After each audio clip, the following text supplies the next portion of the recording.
पिछले 2 भागों में आपने देखा कि कैसे सिंटू के ऊपर ब्रह्मराक्षस सवार हो जाता है और पूरे गांव को परेशान करता है। गांव में आया एक रिश्तेदार धीरू कैसे मदद करेगा गांव वालों की, आगे देखिए।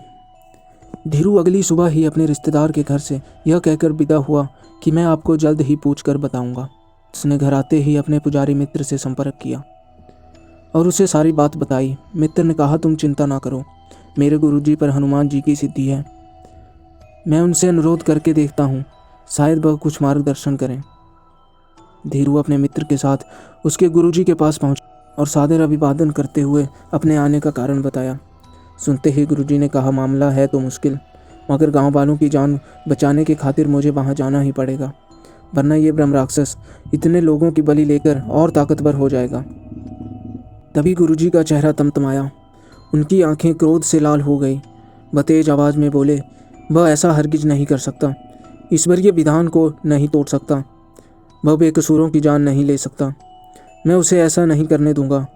तुम कल ही इस बबूत को चूने में मिलाकर गांव के बाहर चारों ओर एक सीमा रेखा बना दो और पूरब दिशा में एक दरवाजे की जगह छोड़ देना। मैं कल उसे सबक सिखाऊंगा। जल्दी करना, वह बहुत ताकतवर है। इतना कहते ही गुरुजी ने हवन की बबूत अपने शिष्य को दी और 2 मिनट शांत बैठ गए। अब गुरुजी का चेहरा शांत हो गया। वो मुस्कुराकर बोले, बेटा, हनुमान जी ने जैसा आदेश किया वैसा ही करना, सब ठीक हो जाएगा।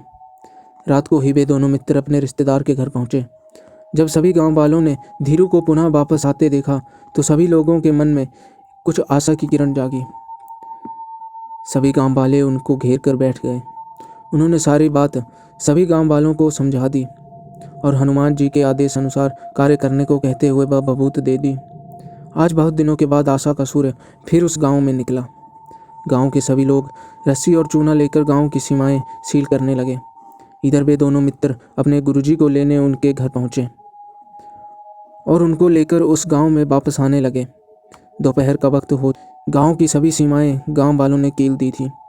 इधर ब्रह्मराक्षस ने जब ऐसा देखा तो उसके क्रोध का ठिकाना न रहा।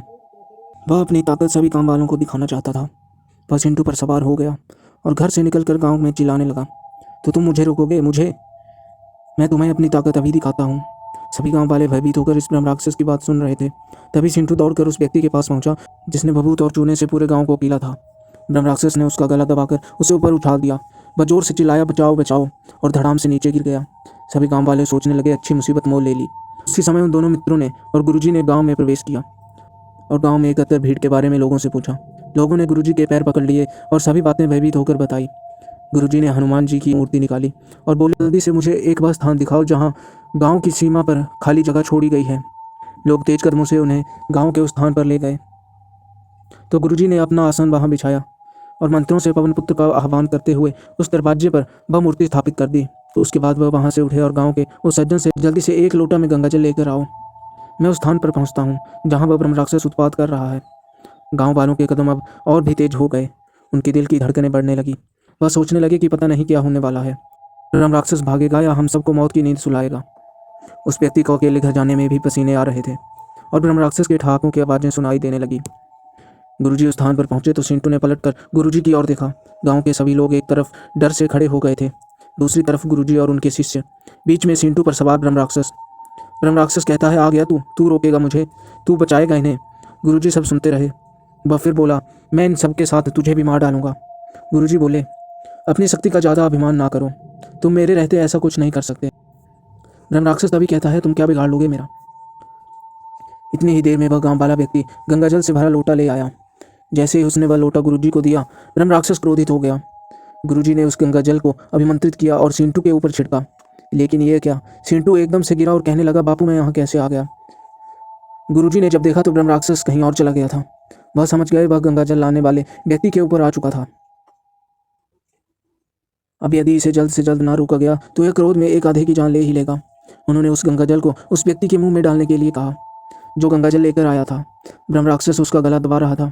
व्यक्ति से सभी गांव वाले भयभीत होकर दूर हट गए। किसी की कुछ समझ में नहीं आ रहा था। जैसे ही गंगाजल गुरुजी ने उसके मुंह में डाला, वह ब्रह्मराक्षस सिंटू पर सवार हो गया। सिंटू उठ खड़ा हुआ और गुरुजी की तरफ दौड़ा। गुरुजी के शिष्यों ने उसे बड़ी मुश्किल से पकड़ा। तभी गुरुजी ने मौका पाते ही फुर्ती से उसकी चोटी में गांठ लगा दी। अब तू कहीं नहीं जा सकता, दिखा ले अपनी शक्ति जितनी दिखानी है। गुरुजी ने कुछ तंत्र का सामान निकाला और अपना ध्यान लगाकर बैठे। उन्होंने बजरंग बली का आह्वान किया। क्या वह हनुमान जी आएंगे? और आएंगे तो कैसे ब्रह्म राक्षस को सबक सिखाएंगे? जानने के लिए बने रहें स्कैरी स्टोरीज पर।